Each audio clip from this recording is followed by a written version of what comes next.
Hey everyone! Today I am sharing with you my top 10 most unique fantasy books I've ever read. So some of these may not necessarily be books that I personally loved or fully enjoyed, but I can't deny how unique and different they were, and you gotta respect them for that. So, a lot of these I did love, and I'll make sure to call those out. So, I have just a super large variety of different types of books here. Let's get into the list, and let's start with the books I no longer own myself because they personally didn't work for me, but I still do believe that a lot of people can enjoy them and that they truly were something special and unique to the fantasy genre. The first, of course, has to go to The Fifth Season by N.K. Jemisin. This book, even though the prose and N.K. Jemisin's writing style didn't truly connect with me, I can't deny how unbelievably different this was than any other fantasy book I'd ever read. The world building was so unique and creative. The execution of it, the structure in which you're following these different perspectives, one of which is second person, which you almost never see, especially in fantasy, and how everything kind of comes together at the end, and some of the reveals that you get are just truly so special to this book, and I have to respect it for that. And that's why, even though I didn't love it, I can so much see the appeal and see why this is such an award-winning book. It may work so much better for you than it did for me. I hope it does. I have to go with another N.K. Jemisin book on this list, and again, I just am realizing that I am not a fan of N.K. Jemisin's writing style, but her books are so unique and so different than anything else you'll read. So the other one I have is The City We Became. This is one that feels less high fantasy. It takes place in our world in an alternate kind of version of New York City, where every borough of New York City is kind of manifested into a person. So you have these 5 avatars, and each one of them represents a different borough of New York. And they kind of take on the personality of that borough, which is a really cool idea. And it was a really interesting concept that just personally I didn't love the execution of, but so cool, so just unique and different. And it felt like such a love letter to New York City, which I know is where N.K. Jemisin has spent a lot of time. So if you love that kind of urban fantasy, if you think that that concept sounds so cool, it did have a little bit of like horror mixed into it as well, because it took some inspiration from the creatures that H.P. Lovecraft came up with, and that on its own is quite ironic and cleverly done in this book. I truly do, again, have to respect N.K. Jemisin for her imagination. Both of these books were so completely different from each other, and even though neither of them worked for me, I respect them, and I think a lot of people will love them. The last book that I don't have anymore, and that I flat out didn't like, but it is creative and unique. It's The Ruin of Kings by Jen Lyons. A lot of people love the series, so if you want to see some amazing reviews for it, go check out Angela from Literature Science Alliance. She does a whole review video on whether or not you should read this series and breaks it down beautifully, so much better than I ever could. And even though this series is so not for me, it's very different. You are following a character who starts off in jail and is talking to their captor, and the captor asks them, the prisoner, to tell their story, and they start telling their story about how they got there, and the captor decides, no, you're not telling it right, let me tell it. So you have kind of different characters telling the same character's story, and you also have footnotes throughout this story from another character correcting some of the events that the other characters are telling. And if this sounds confusing, it's because it is. And that was the problem for me. It was so confusing, and the storytelling style just was so hard to follow for me. But so many people, that's why they love it. That's why they have so much fun with it. It's like a big puzzle that you get to work out. And if that excites you, if that's something that you love about reading and you look for in your books, is just the opportunity to puzzle things out and these mysteries and trying to, piece everything together and figure out who's who, this is such a good book to turn to for that. So I have to say the structure of this, the actual concept behind what kind of initiates the story, it's so different. It was so unlike anything I'd ever read before. So I gotta give it some props for that, at least, even if I didn't like it. So definitely you have to check out Ruin of Kings for yourself, especially if that sounds like something you'd love. Now let's get into the books that I really did enjoy. So I have the rest of them on hand and can show them to you. The first one I have is Upon a Burning Throne by Ashok K. Banker.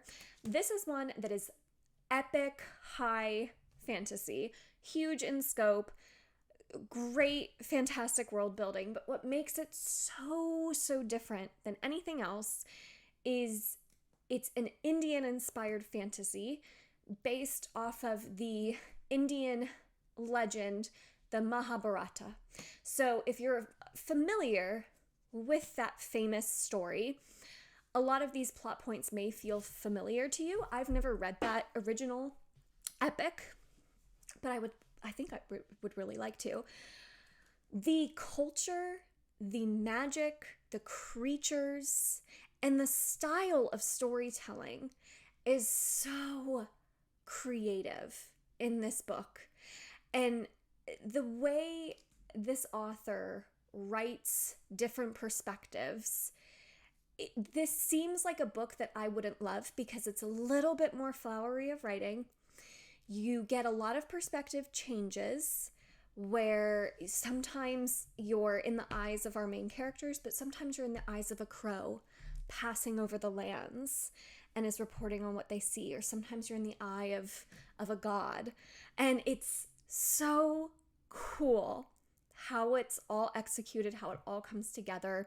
It's a highly political fantasy.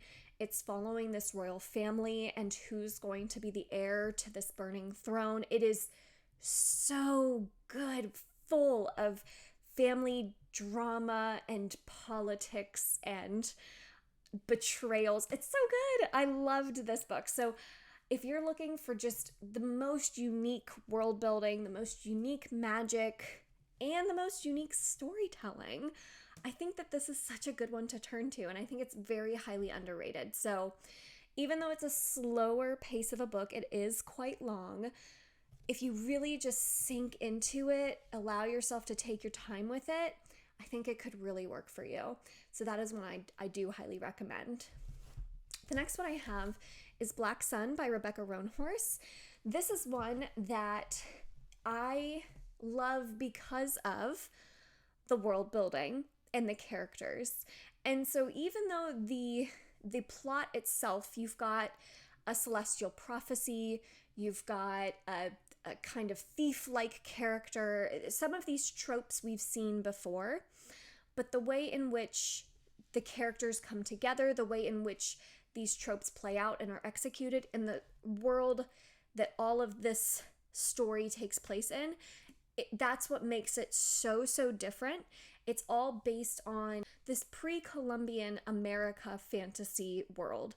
So you've got such rich kind of cultural elements that are tied in. It's really beautifully told. The way the world building is kind of organically laid out to you, it's just so cool.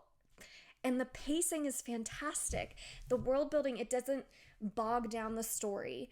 You get it in a very organic way that keeps the pace moving forward, keeps that forward momentum to the story. So I think that this is such a good one that reads a lot quicker than other fantasy books I've read, but doesn't hold back on any of those world building details that even a very seasoned fantasy reader is sometimes craving. So I would definitely recommend checking out Black Sun. It's such a good one.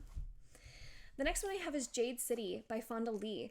This is one that is already so popular, so hyped. I don't know that I have to add a ton around it, but I gotta say, this truly is unlike any other fantasy book I've read. I still don't have anything else fantasy-wise I can compare it to. I actually compare this book more to things like Succession on HBO, which is a family drama about who's going to take over this company, which child is going to take over their family's company. And I also compare it to Peaky Blinders, which is very bizarre to me that I would compare a fantasy book to something like Peaky Blinders or Succession. Jade City, it takes place in what feels like our world, but it is a fantasy world. And you're following this mob-style story where this family has control of Jade. And in this world, Jade is almost like a drug where it gives certain people these unique abilities while others become highly addicted to it. So if you have control of Jade, you have a lot of power in your family. So we're following that very powerful mob-like family as they're kind of clashing with another clan that also has control of Jade. So again, like these tropes, we've seen some of these tropes before. We've seen some of these types of characters before. But to put it in a fantasy book that is truly, like, this is firmly fantasy, is so cool. It's so cool. It would make such a good adaptation.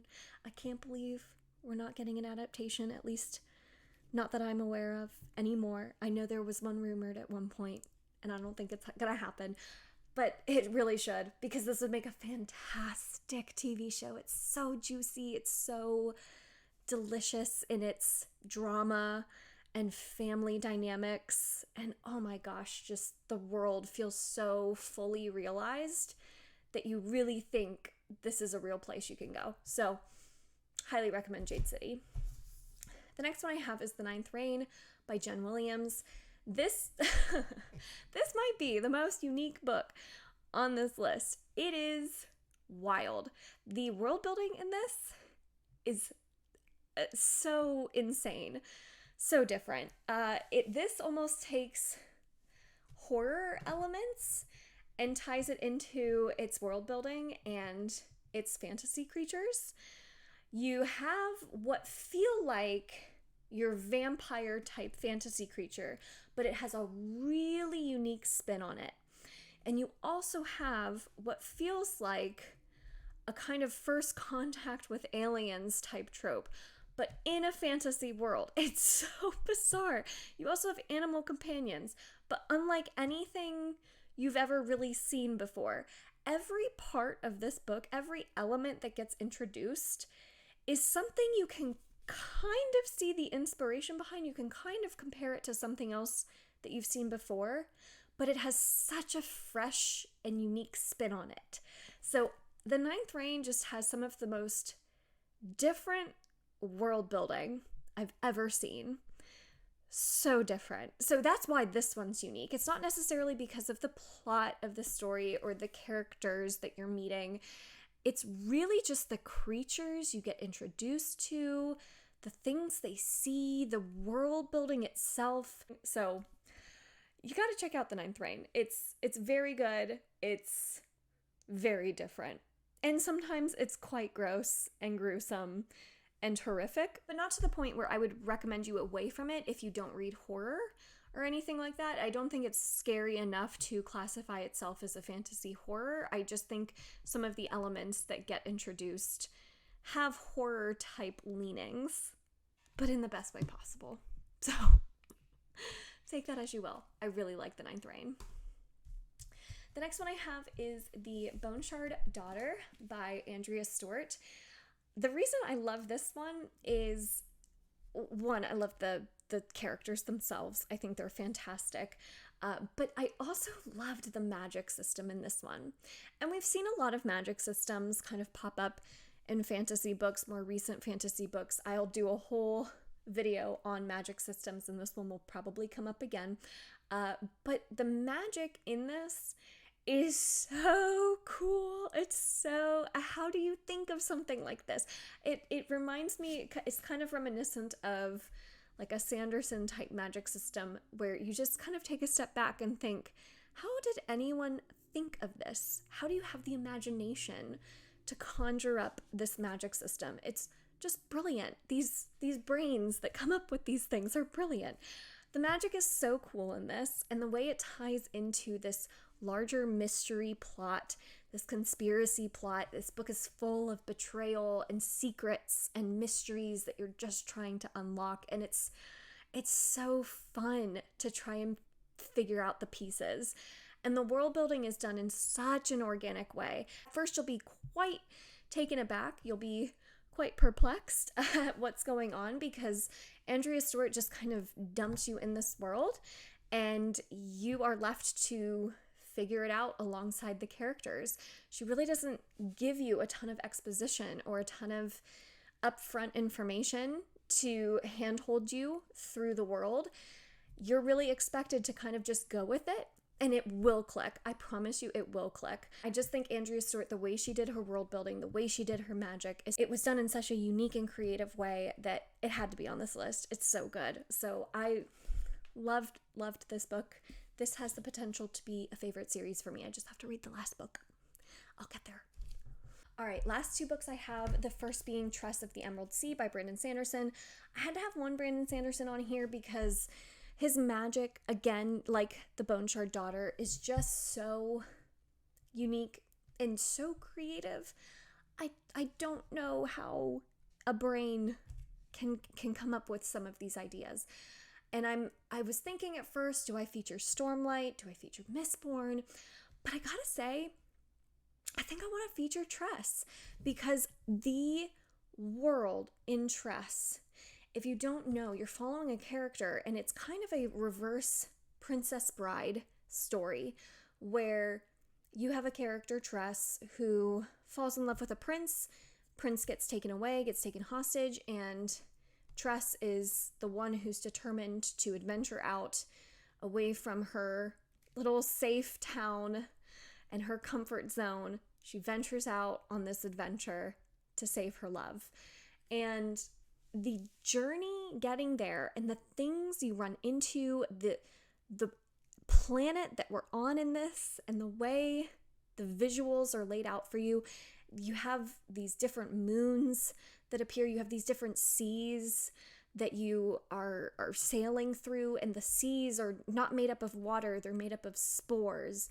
And if you get these spores wet, they explode or they do different things. And it's like, how do you come up with this stuff? So I thought that the world was so creative and the journey was so different.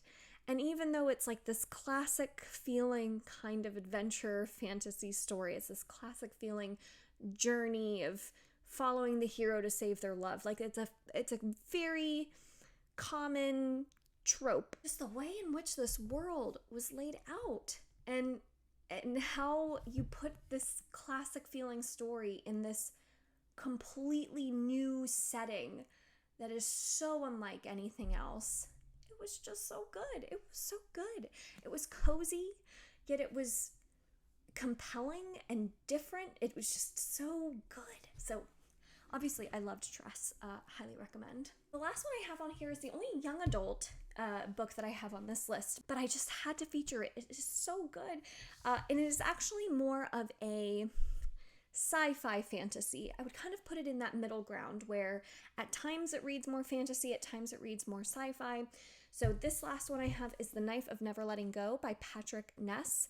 This is one where you have humans living on a different planet because we have since kind of ruined our planet. We've colonized other planets. So we are living on a different planet. But on this planet, we're following a main character who is a part of this village. And there's only men that live in the village. There's no women in this village to be seen. And you're kind of like, what? Where are all the women? And what you find out is all the men in this village can hear each other's thoughts. And the way they hear each other's thoughts, they call it the noise, because it's almost like you don't just hear the thoughts. You see a visual representation of the thoughts. And so what I'm going to show you is what I think makes this book so incredibly creative, and the way it's laid out. And actually, if you read the physical book, then you'll kind of get a really good sense of this.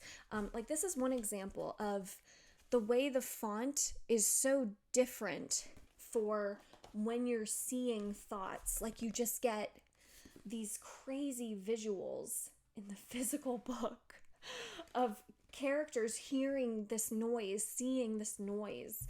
And the main character themselves, they're your main narrator.